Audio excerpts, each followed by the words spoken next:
share my screen now, and then I can go through everything, and then I'll do a little bit of intro, but there's nothing left for me to do as far as intros are concerned. You really covered everything. Thank you so much for that. But let me share my screen.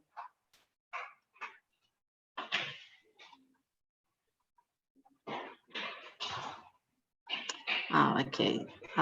You're not seeing what you should be seeing, right? You're seeing, you're not seeing the presentation. Okay. I can see the presentation.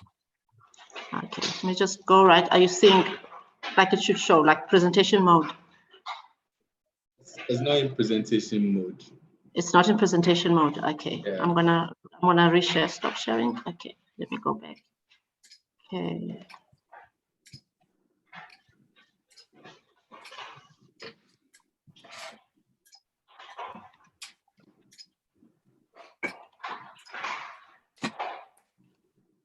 Okay, I think that's more like it. Yeah. Yes. Okay. Great. Hi, everyone. Thank you, Emmanuel, for that really awesome introduction. Thank you for inviting me. Thank you, Edwin. Thank you to everyone who's attending for making time to come through. So today we're going to talk about event-driven architectures on AWS. This is such a broad topic, and there's so many services on AWS that help you with this. I almost feel like I should have called today's session Event-Driven Architectures on AWS Part 1, because I'm not going to be able to touch on everything. But we'll see as we go what we actually discuss and what we can dive into.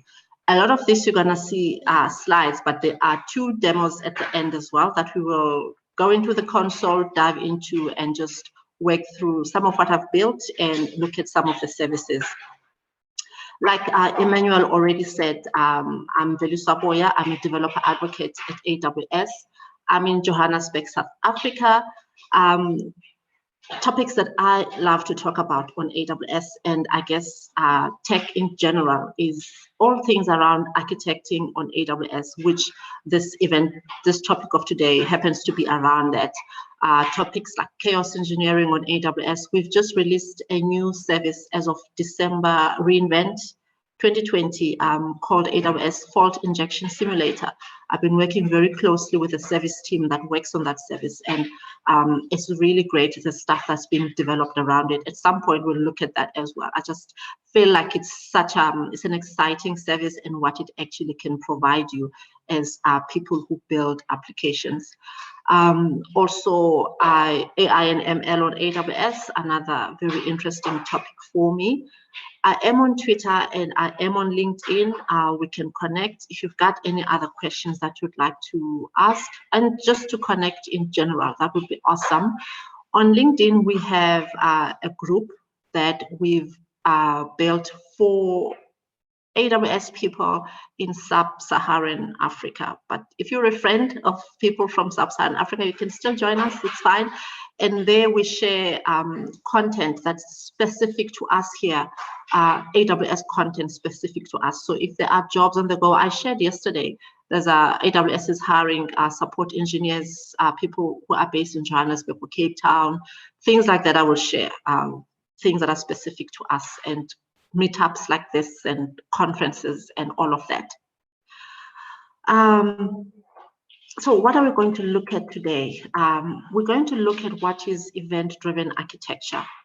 And then we'll look at the benefits of event-driven architecture. And we'll look at APIs and how they play to, or how they go together with events. And then we look at AWS and event-driven architecture. This is where we'll start looking at some of the services that are available on AWS that help you build event-driven architectures. Then we'll focus on event-driven choreography with Amazon EventBridge. Amazon EventBridge is one of the services on AWS that you can leverage for event-driven architectures. Then we'll do a very high-level talk on or look at orchestration with AWS step functions. Step functions aren't featuring in detail in today's talk, but it's one of the services that you can leverage for event-driven architectures. We'll just look at what it is and then move on. And then we'll look at tracing and observability, because once you build these distributed microservices or distributed applications, you need a way to actually be able to know what is going on at all times. It's not so easy to keep your eye on everything. So we have services on AWS that can help you with tracing and observability of your application.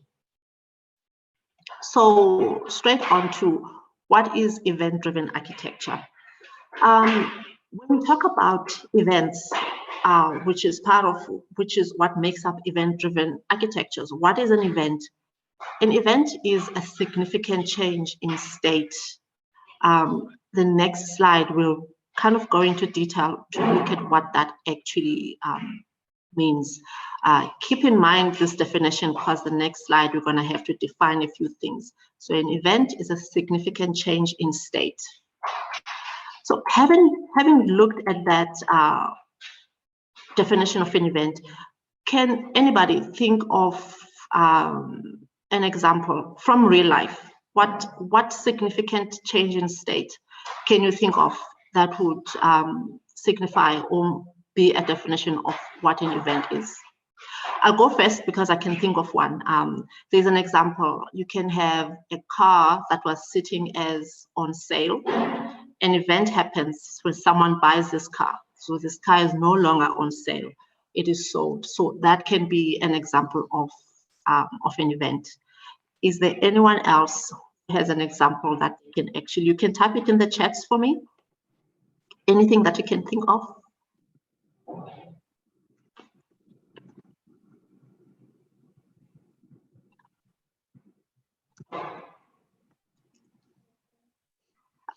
Yeah, when you wake up, yes, you were asleep, and now you're up, and that's a change in state, and it has at a specific time that it's tied to. Yes, you're right, Nee. When someone dies, they were alive and now they're dead. Traffic light changing, Robert? Yeah, definitely. So yeah, that is an event. Yes, Ahmad. It's true. Delivery from ready to delivered. Yes. Okay. What is that? Thanks for all those examples. And here's another example with a definition from a dictionary. What is an event is when something happens. And what an event does, it tells you a fact. It has a time that is immutable. It means that time cannot change. There's an example on that table that you're looking at. There's a time and then what happened. So a customer created at that time. Can't change it. That time is that time. That is it. It's set, or when a customer got updated. So that is an event. Next slide, we're going to look at components of an event. What makes up an event? And now we're starting to look at event-driven architectures. What would be the makeups of an event? An event, you have an event producer. In an application, this could be on your front end, a mobile app or a website, where a customer has placed an order, or someone on a mobile app has submitted a question, or at a point of sales, a customer has walked up to return an item in person at the store. That is an event producer. And what have they done? They've either they've placed a new order, like we already said, or they've placed a question about stock, or they are there to return something. So that is the action that they've carried out. And then you have sitting in the middle an event router. So a router ingests, filters, or pushes that event. So it takes in that event and it finds the appropriate consumer for that event, and it will push that event to that consumer. And again, it is just the action that the producer carried out, and now that is being pushed to the event consumer. So it could be someone placed an order on a website. Now the warehouse database is now being updated to reflect, to update the inventory or availability of the item. Or where a customer has raised a question and customer relations is actually responding to that inquiry from a customer. So that would be the components of an event. You've got a producer, and you've got a router in the middle, and you've got a consumer. And what a router does, the router makes, the router is what sits in between the two. So the producer and the consumer don't know each other, but the router knows them, and the router brings them together. Then we take a very quick look at benefits of event-driven architectures. We talk about scale and failure can now be independent because your application is made up of microservices. They're not tied to each other. Although they work together, they're not tied to each other. So one can scale on its own and the other one won't need to scale depending on what processes are being carried out. One can fail, but you would still be able to carry out because the other components of your application are still up and running. So that's what it allows you to do. Scale and failure can be independent. The other benefit of event-driven architectures is that you can develop with agility. Again, because they're not tied to each other.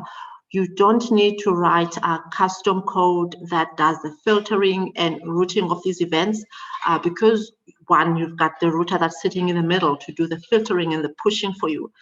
But also you can develop your components independently. So you can be more agile with how you do the development of your application.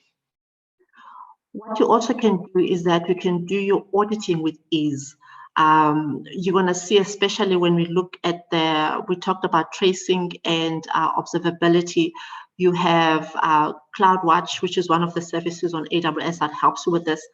You can independently audit or store logs on your application. So it makes your auditing that much more easier because everything is so decoupled. And it can help you cut costs. Event-driven architectures are push-based, they're not pull-based. So it's only when there's a trigger or when they are being invoked that you would normally be billed for the execution of that component of your service. So it helps you with cutting costs. Then we talk about APIs and events. How do these two actually tie together? How do they talk to each other? Before we do that, let's look at what is an API. An API is APIs are small pieces that are loosely joined. So they work together, but they're not coupled. So they're very decoupled. They make it easy for you to build your microservice, your cloud native architectures. You can be very small with them and very, what's the word? Deliberate in how you actually decouple your functions. You can have one function focusing on one thing, and that's what also brings you efficiency as well, because you can do that. We're going to look at a demo later, and you're going to see what I actually mean with all of this. You have one function taking care of just one thing. So APIs, when we talk about APIs, we talk about them being the front door of microservices. They introduce you to microservices, introduce you to the concept of APIs. And again, just another definition of what APIs are. It's a contract. It's contracts between applications. So it tells you how one application is meant to speak to the other application. If there are any questions, you can ask them as I go through the presentation. It's fine. You can just pop them in the chat. I'll keep checking from time to time, and I'll answer those as you ask them. So that's an API. It's your hardened contract between applications. And very high level architecture, where we now start to look at the use of APIs. Right there in the middle where I've circled in green, you are seeing an API gateway. This would be an architecture that's sitting on AWS. And that API gateway is where you are publishing those APIs. It's that front door that I talked about before. It's the front door onto your end, or yes, your back end. That's another big circle that I have there. So through your API gateway, you've got these APIs that let you talk to all of those applications that are sitting there at the back. So that's high level APIs and API gateway on AWS. And now we're going to take a look at AWS and event-driven architectures. So what is available on AWS to help you build those event-driven architectures? We have a lot of services, and we're not going to even touch all of them today. But I thought I would answer very commonly asked questions that we hear a lot from our customers. We get asked, you have S2S, which is your queue service, your queuing service. You've got SNS, which is your notification service. You've got Kinesis, which is your streaming service. You've got EventBridge. Which one is it, and which one do I use, and when do I use those? So before we go into detail about EventBridge, let's just look at a high-level definition of each of these and when you would actually use them. The very first one that we will define is S2S that we looked at. So this is Amazon Simple Queue Service. It's the oldest AWS service that we have. All it does is a queuing service. It delivers a message from A to B. It's a pool service. So one service puts a message on the queue, and service B will then pull that service off the queue. So it's not a push, it's a pull. And it's useful for decoupling your services. And when would you typically use S2S? You would typically use that in a batch job. So you have a batch job that's processing items one after the other. So the sender or the originator of these items that are being processed by the batch job sends them faster than the batch job can process them. You would then use a queue for that. It's very efficient for a process like that. And then we talk about Amazon Simple Notification Service, Amazon SNS. What is that? That is our notification service. The architecture that we're going to look at when we look at the demo is using our SNS. It's a one-to-many. So you've got one talking to one on the other side or talking to many on the other side. So you're sending a notification. It can be ingested by either one subscriber or many subscribers. It's a pub sub, so you're publishing and then you're subscribing to that. There is no message retention. It's a push service, so it means there is no message retention. You can combine an SNS with an S2S. So when would you typically use that? It's a notification. You could send a notification to a receiver every time there is a state change. So you fan out and you do parallel processing with Amazon Simple Notification Service. So that's what it does. It's mainly being used for sending out notifications. And then there's Amazon EventBridge. EventBridge has been around since July of 2019. You can do a many. You've got many sources sending to many targets. It helps you with your microservices architecture. You've got an event bus and you define rules on the event bus. We're going to look at those.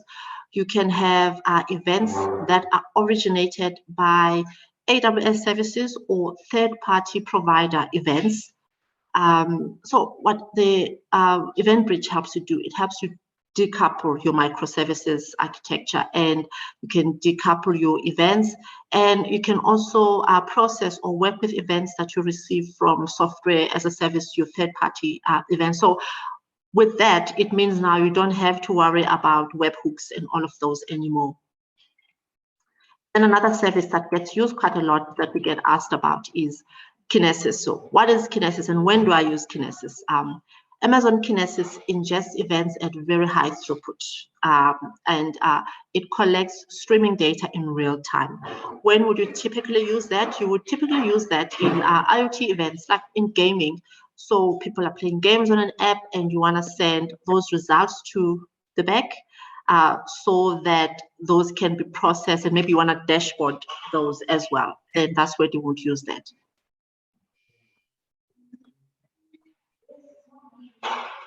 Okay, so that is high level, the different services that we have. And then we talk about event-driven choreography with Amazon EventBridge. Now we're going to start to look at the service Amazon EventBridge and how that actually plays into your event-driven architecture.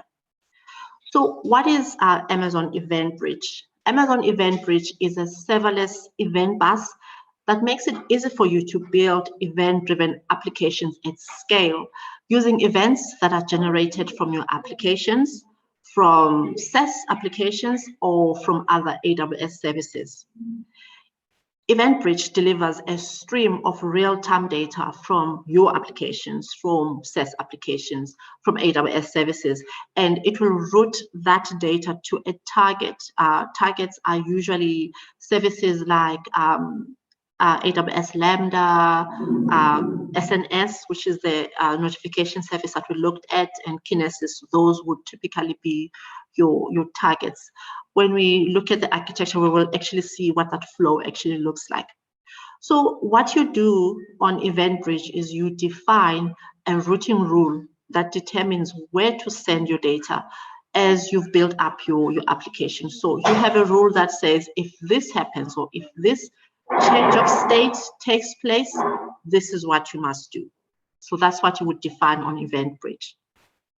And looking at that process flow that I mentioned, you have your services, which are your sources, like your AWS services, your custom events, your SaaS apps, and then you would have in the middle your bus, and that is where you're defining your rule. Your rule, you say this is what should happen, and then at the end you've got your targets, which are then your targets for whatever rule that you've defined. I talked about SaaS applications that you can integrate, and this is where now you no longer need webhooks. These are some of the SaaS applications that we are natively integrated with if you work with EventBridge. So New Relic, Datadog, Zendesk, MongoDB. Those would be the SaaS applications that we integrate with. So you could pick up an event change on one of these, and on Amazon EventBridge, say what should happen should an event change happen on one of these applications or services that you have integrated with. And then your target you could define. It's the same target that you would define whether it is whether your source is a SaaS integration or it's an AWS service. So that is how you would integrate with a SaaS. It's very native. You don't even there's no additional work that you do. It's native integration that we've allowed. I talked about a demo that's coming up, but before we go onto the console and look at the demo, let's just look at the architecture of what this looks like. So if you remember right at the beginning, I talked about sources and targets, your event producer and your event consumer. This architecture that I have has one source, and then it has a couple of consumers. So what happens in the application that we're going to look at, someone uploads an image onto an S3 bucket, and based on that event change, an image has been uploaded onto an S3 bucket. A couple of actions actually take place. So there are various consumers or targets based on what actually happened. One of the actions that are carried out is based on the event happening, the image upload happening. That image is stored onto, is written onto, there's a message being written onto a queue, the S2S that I talked about. Because this upload has happened, there's a notification that happens that's sent to whoever is subscribed to an SNS to say there's an image that's been uploaded. The details of that image are being extracted, just the metadata of that, and that's sent somewhere else. So you could have all these various people subscribing. So someone else is subscribing because all they want to know is has the image been uploaded. Someone else is subscribing because they want to know the metadata of what's been uploaded, because they then carry out an action based on that metadata. And then later on, I do a cleanup. So I remove that image from the S3 bucket just to make sure that it stays quite clean. And that event is invoked. So we'll see when we look at EventBridge. Some events are invoked by a pattern, something happening, and some you schedule them. So the cleanup is scheduled. It's saying every 10 minutes, go clean up, And there's another one that says every 5 minutes, log details of that of a message that was sent to whoever was subscribing to a notification. So this is the architecture of what we're going to look at. You've got an image upload onto an S3 bucket, and then someone is going to be sent an email saying there's been an image uploaded, and someone is going to get an email saying this is the metadata of the image uploaded, and then there will be a cleanup, and then there is logging of that message that was sent to the subscriber. And I think before we move on to the demo, I did mention about step functions, very high level, what step functions are. Step functions it's a service on AWS that helps you with orchestration. That's what it does. So it does the sequencing for you, because you have all these events that you've defined them, and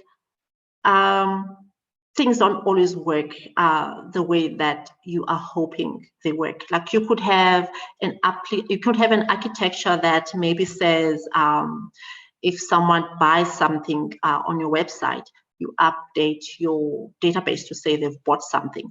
But what if when you went to update, the database went down, and now you can't all of a sudden still update saying you're out of stock because you didn't really buy anything. What the step function will help you with, it will actually do that coordination and orchestration for you. But we're not going to go into detail with step functions today.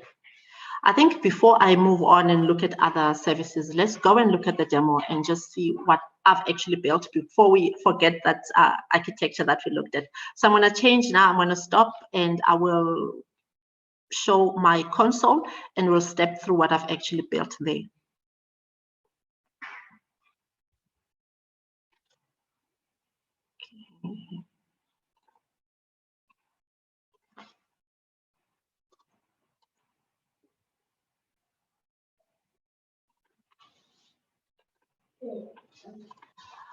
Okay, are you able to see the management console?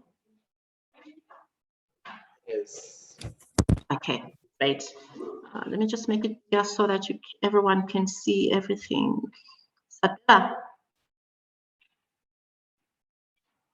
see the prints.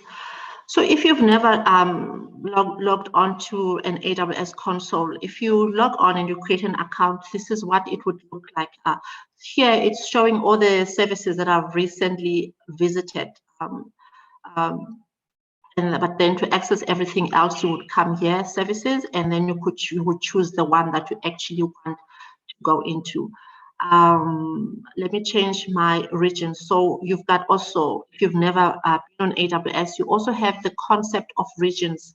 We have regions, and regions are geolocations all around the world where we've got data centers, and this is where you can deploy your applications. You choose the one that's closest to your customer, but also we've got other services that help you bring those applications even closer, because applications tend to be consumed from other parts of the world, from all over the world.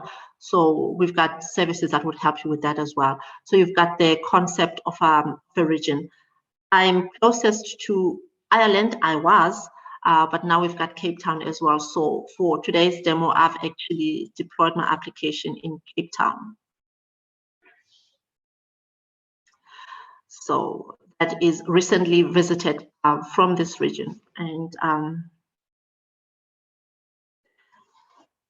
going to look at the various services that I mentioned formed part of my my application before I actually test, and we can actually see what happens when we upload an image. So I have an S3 bucket, which is where the process would start. S3 bucket is our object storage on AWS.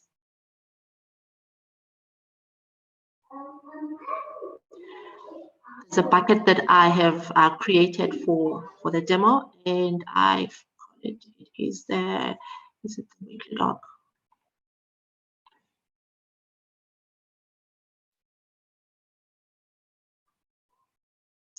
That is my bucket.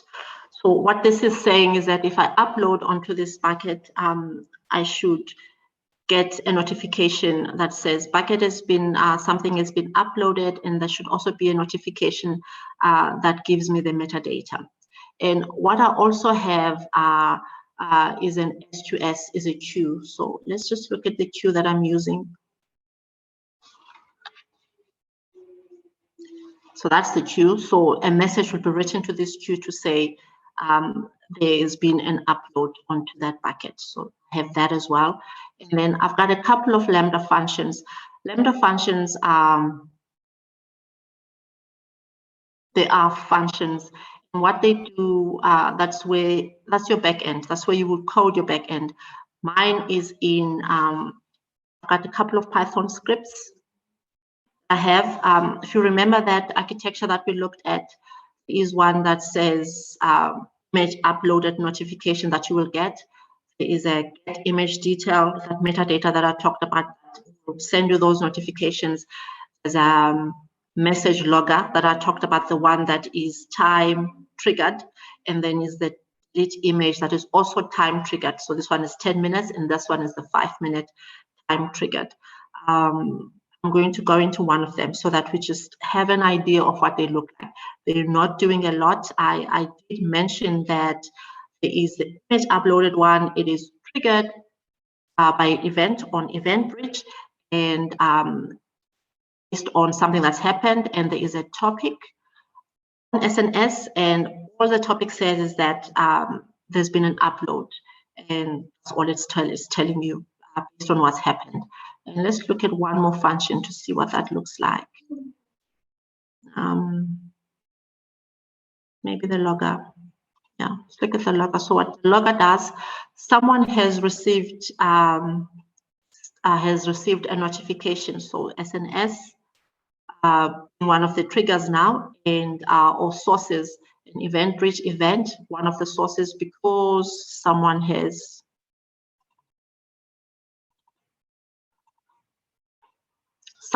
received a notification, and that's all it does. So very, very short. And when I talked about functions, you make sure that one does just one thing and it just does it well. That's all it does. So that is that. So I've got S3 buckets. We've looked at the queue, and we've looked at the Lambda functions, and I'll just look at the SNS topic that we said also forms part of this.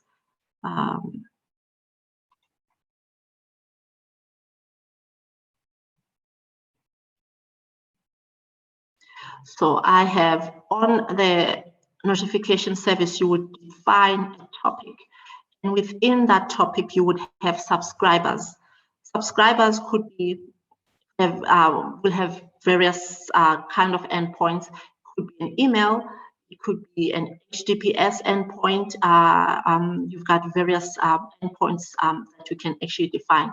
My subscribers to this, my demo topic, my ACRA topic, email addresses and a chatbot. I also send a message. So once we do the upload, what should happen ultimately is that you should see the various images go into these email addresses. So I think those were the components of the let's look at EventBridge as well, see what that looks like.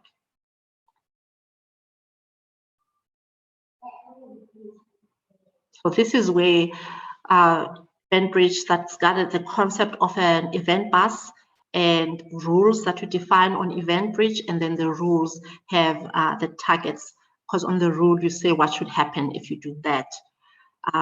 So let's look at the various rules that I've defined here. Remember when we looked at those functions, those Lambda functions, each are tied to a rule. So one rule is doing one thing. So I've got a delete image event, I've got an uploaded event. Let's just look at one of those, look at what the JSON would look like. So that would be the event for when we upload the image onto the S3 bucket. That is the event pattern. It's so the upload onto the bucket is an API call. So it's saying there's been an API call and the event is a project, and that's the bucket account. I was going to upload to the wrong button and I was bucket and I was going to wonder why my demo is not working. Okay, so I've got a different bucket. So that's the bucket name. So then define a target. A target is that Lambda function that we looked at. So that target should then send that notification to all the subscribers of that SNS topic. So that is what a typical event would look like. Let's look at an event that is not an event pattern, one that is a scheduled event, and see what that actually would look like. So there, message logger is a scheduled standard event.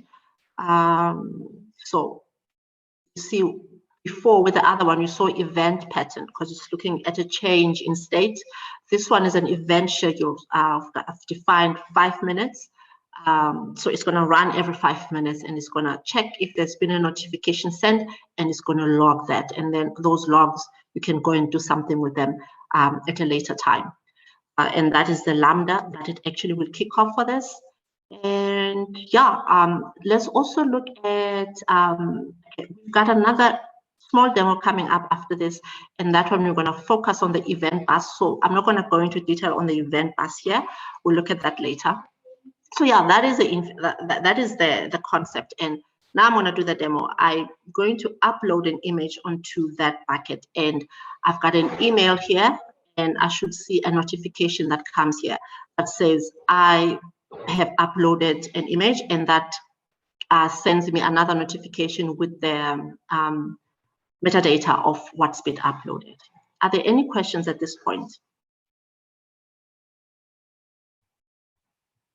None, okay. So let's do that. I'm gonna go to my S3 bucket. Sorry, Veliswa. Yes. I actually have a question. I was just typing it out. But basically, let me just say it. So I wanted to find out what is the difference between the scheduling an event on event bus and then CloudWatch events to trigger a Lambda. Okay.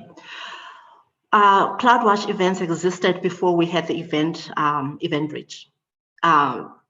Best practice now, or good practice, what we now encourage you to do is to use event bridge, but it's the same thing. Just CloudWatch came before, CloudWatch events came before EventBridge, and now we're just driving everyone towards EventBridge because EventBridge gives you those integrations as well with those SaaS applications that you won't be able to have on CloudWatch events. Okay, thank you. Yeah, okay.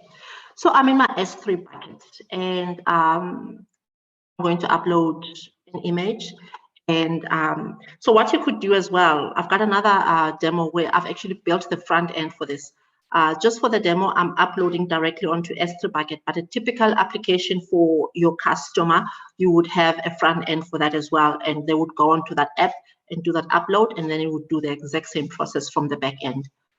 So I'm just going to upload a file.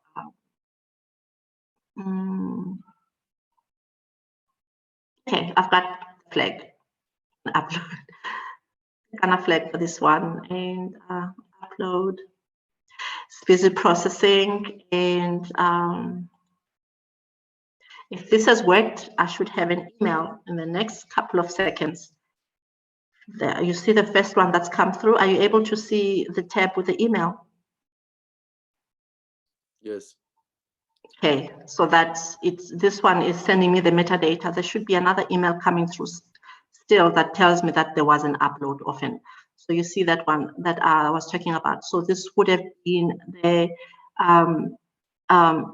image details function that got triggered. It's sending me the metadata.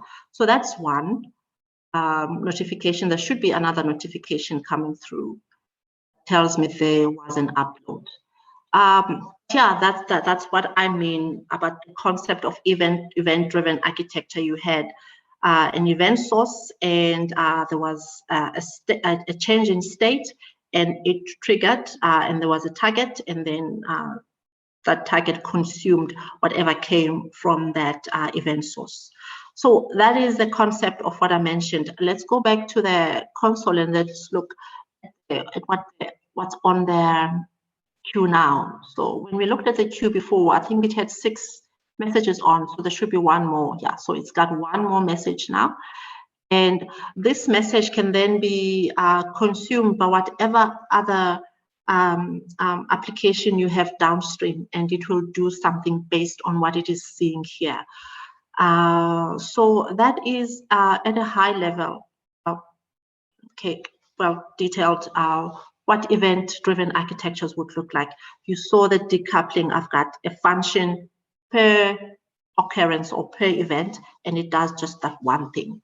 And something happened, there was an event change, and then all this downstream process actually took place. Can I've got another demo that I would have actually liked to step through. Are we happy here? Can I move on to the next demo that I actually want to talk through? It's based on a release that happened this week. It's also around Event Bridge. So it was announced on the 19th of May, which was this week. I was busy preparing for today's talk, that now on EventBridge, you can use, I'm actually going to share this link on the chat so that you can go and read this in your own time. I've got other links that I will share with you at the end, but I thought this was such an interesting announcement that happened this week. So what this says is, so before this,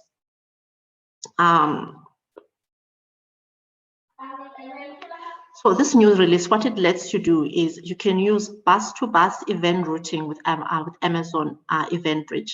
You saw before, for this demo that we did, we looked at a event bus called Default. What used to happen before is that, let's say for an example, you have events that you are sending to people in your marketing department. You have events to people in your HR department. If you wanted those people to have to see events from your main application, you would have to give them access to your main bus. You have issues around segregation when you're doing that.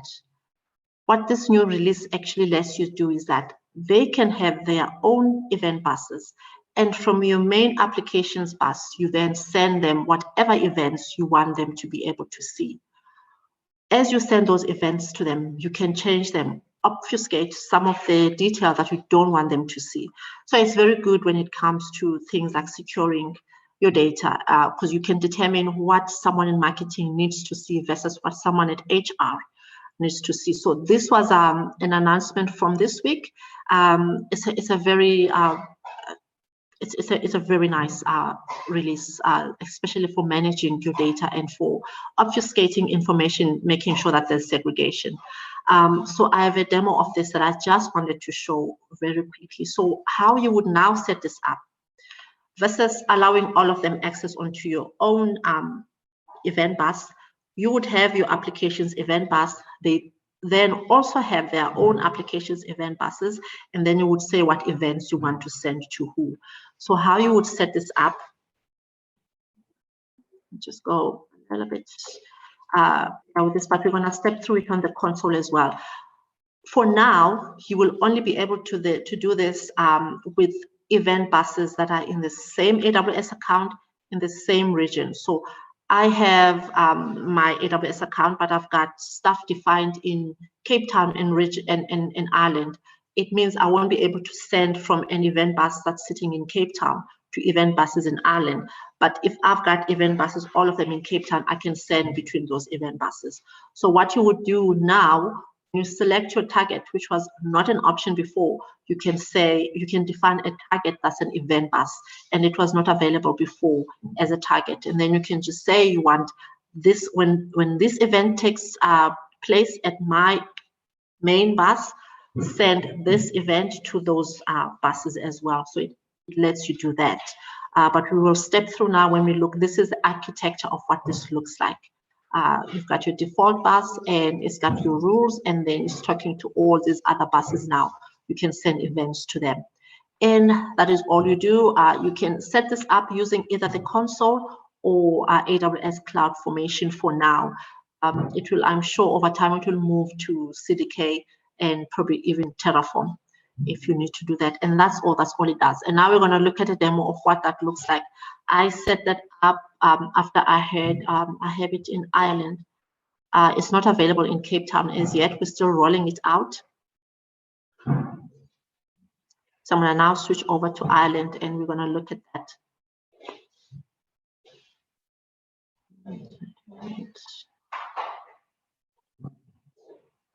Go to the event bridge. So event buses. So now I've got these two event buses, my default. Normally on an account, typically what you would have in an account, depending on what you want to do, you typically just have just one bus, your default bus. Of course, there are people who would define other custom event buses, like your marketing, compliance, like we saw on the example in that blog. So what I have here is I say there's a rule in my default that says when this happens, send the event to the custom event bus that is called newsletter as well. And this can then handle that event however it likes. It doesn't have to handle that event exact same way that your default bus or your originating bus actually handles that. So you can customize depending on who the target event bus is, which means who your target audience is. So I've got these rules. So my default bus, when I first created that, it had just this one rule that says, similar to the one that we saw before, that says, oh, a file has been uploaded to your S3 bucket. Now, what I've defined on the default bus is a new rule that says send to an event bus, send a message to the other event bus. And let's look at what that looks like. I defined that yesterday. Let's see. When you're looking at targets, the target is another bus, and it says it's just an event bus in the same account, in same region. When you do this, so you will define this rule in the originating bus. Your target bus also has to have a rule that catches that rule, else that rule goes nowhere. So you will have a rule, and then you will have permissions that allow the source or the originating bus to send whatever is sending to the target bus. So now let's go and look at my target bus and see the rule that I've defined there and what it does. My target bus is the newsletter one, and it has rule.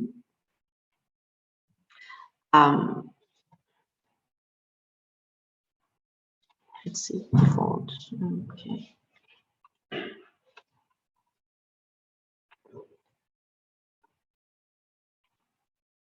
Where are my rules? Oh, there. Okay. Now we're gonna go to target, the new bus that we've defined. So it has a rule that I've defined there, and the rule has different targets that are different to what you would have defined at your originating bus's rules. So it has its own target. So I've got another lambda. It probably also sends a message, but it's a different message. So I've customized the message now because your audience is different. It's a different bus. So I'm gonna test this and we're gonna see if it works. Let's look at what this lambda actually does.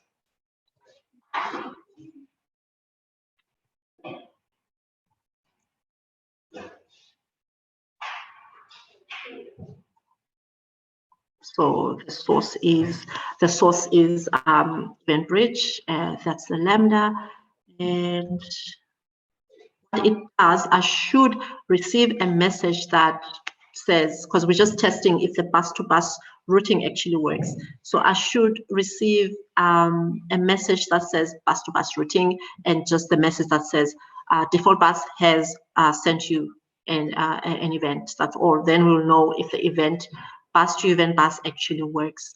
Now I'm going to upload onto an S3 bucket, and that should kick off the source event bus, which will then send an event to the second event bus, and then that second event bus should trigger this Lambda, which then sends me this message. We're going to see now. Let's go and test that. Onto my S3, I've got a different S3 bucket for this one.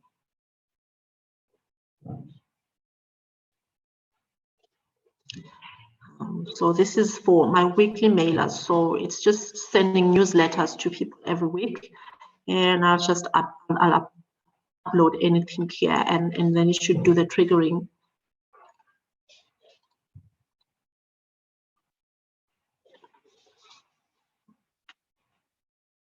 Okay, now let's check if I've received, and it would be a different topic. So this is the first message. So the first bus, because it also had its own message. So that message has arrived so far, and shortly we should receive the second one.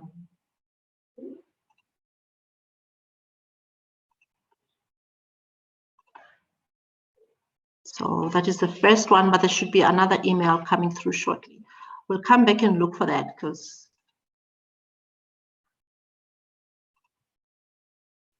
okay.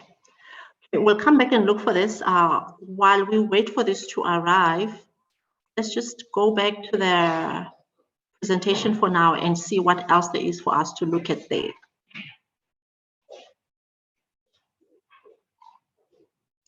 I'm going to stop the sharing and come back to the browser after a while. Hopefully our message should be there and we'll be able to look at that.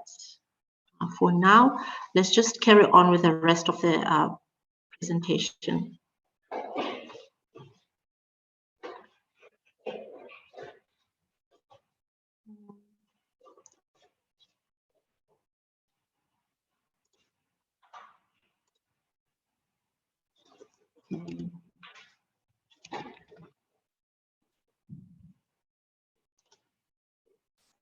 Are we seeing the PowerPoint again?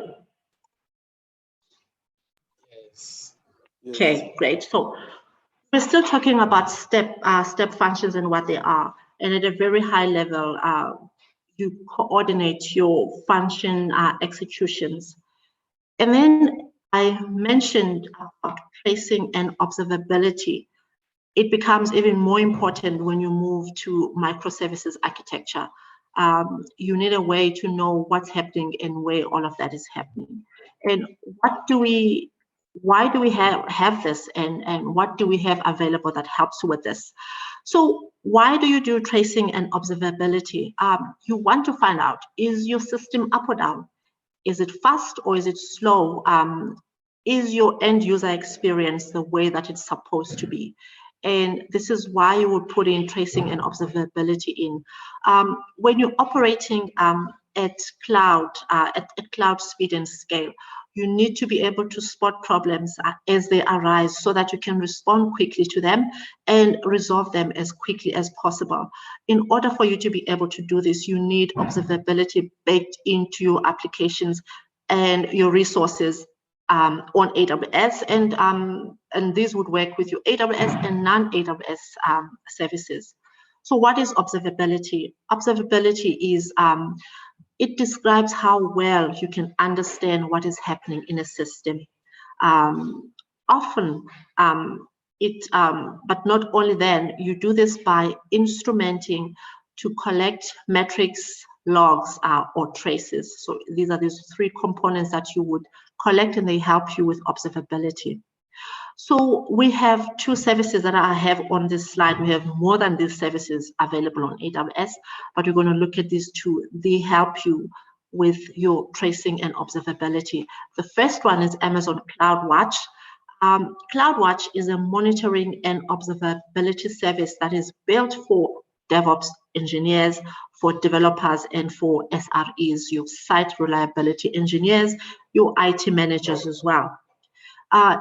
It provides you with data and actionable insights that help you monitor your application and respond to events as they take place. We've been looking a lot at the SNN service. That's your notification and your topics. What you would typically have is you would have your metrics and your logs, and you would action this, and then it would send notifications. And I think that's why it also includes that it's a service for your IT managers as well, so they can stay in the loop of what's going on.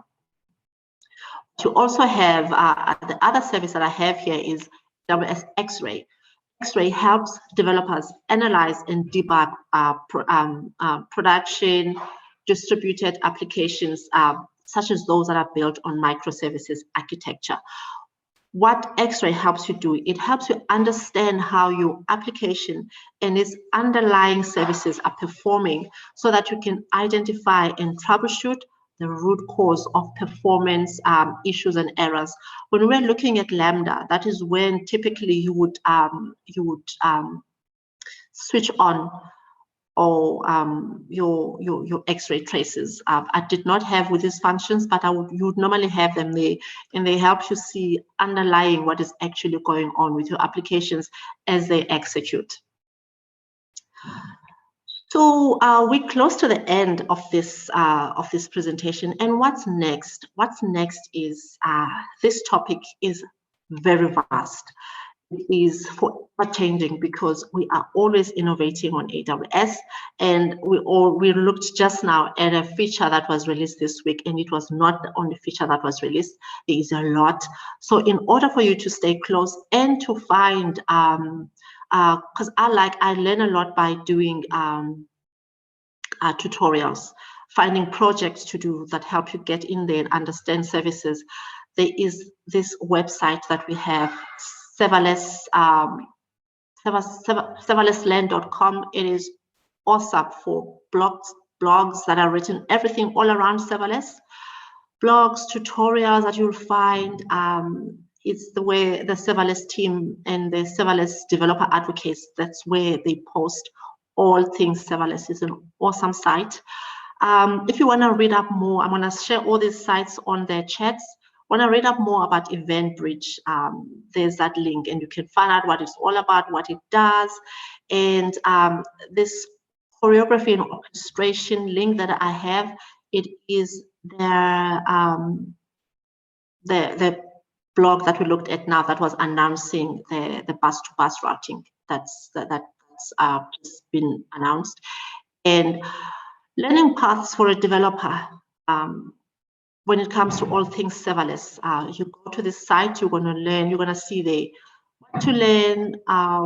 If you want to look at certifications as well, what's available, and so just where to start, because sometimes you're just wondering where to start. You want to learn AWS, but now where do I start with everything? And if you look at that, it will help you with that.